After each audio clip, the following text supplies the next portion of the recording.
former Governor Roy Romer. Thank you so much for joining us on your show. Good to be here. Governor, the first question comes from Julie Hurtado, who's an 11th grader at Denver North High School. What does education mean to you? Let me tell you, I think education is the key to the good life. It's a door that opens not only a path for economic progress, but it gives me an understanding of what life's all about, how I can investigate, explore, enjoy. Education to me is the most satisfying tool I have as a human being. The next question comes from Audrey Hoffman and Emily Sandoval, both 11th graders in North as well. How do you propose changing No Child Left Behind? Well, No Child Left Behind needs to be reformed and reenacted. Progress should be measured over time, not in any absolute way. We ought to move away from the bubble test and into more authentic tests that really test the skill of a youngster. But let me tell you the most important change we need to make. We need to raise our standards nationally. We got 50 different states setting 50 standards. And we need to have more common standards, more uniform standards, and we need to benchmark them against the 10 best nations in the world.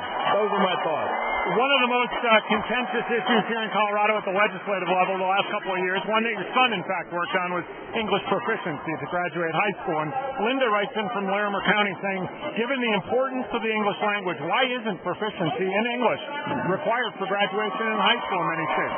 Well, let me tell you, every youngster should be proficient in English. In my judgment, it ought to be required. I can't believe putting a person through high school without having them proficient in English. Now, if you have somebody who is an immigrant coming to 11th grade and they only have 2 years to crack education, I still feel competency in education is absolutely critical for a career. And I think it ought to be a requirement for graduation. You and I have talked about this issue before, the question I'm about to ask you, but Adam Tebow wrote in, and I know somebody you know because you work with at Strong American Schools, but public opinion polls show education is the third most important issue to voters. If that's the case, why is it so hard for you to get these people to talk about it? You know, look, America likes soap operas. And so we start talking about how many houses you own as compared to how many houses somebody else owns. There are really fundamental questions that sometimes are not addressed. We address the war, the economy, and health. But education, people are being fooled. They think, my kid's doing all right. She got a B. But look, if you compare that to what the world is doing, we're way behind. And the key is, 10 years from now, can they get a job? In math, we're 25th among 30 nations. And if that youngster is going to get in line for a job 10 years from now, they're going to be 25th among 30 applicants.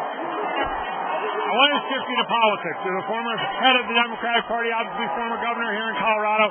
This question comes in from Malcolm in Centennial saying, the campaign seemingly lasts so long, and he's wondering, with all the millions raised, because elections are big business, are these things going on too long these days? Yes, I think the campaign is too long. I think the primaries are too early. We ought to collapse it in time. But we still need enough time for candidates to really be known by the United States. I think the caucus system and the primary system is a way where people can get into small groups and really get to know a candidate. But it is too long, and to my mind, it's too expensive.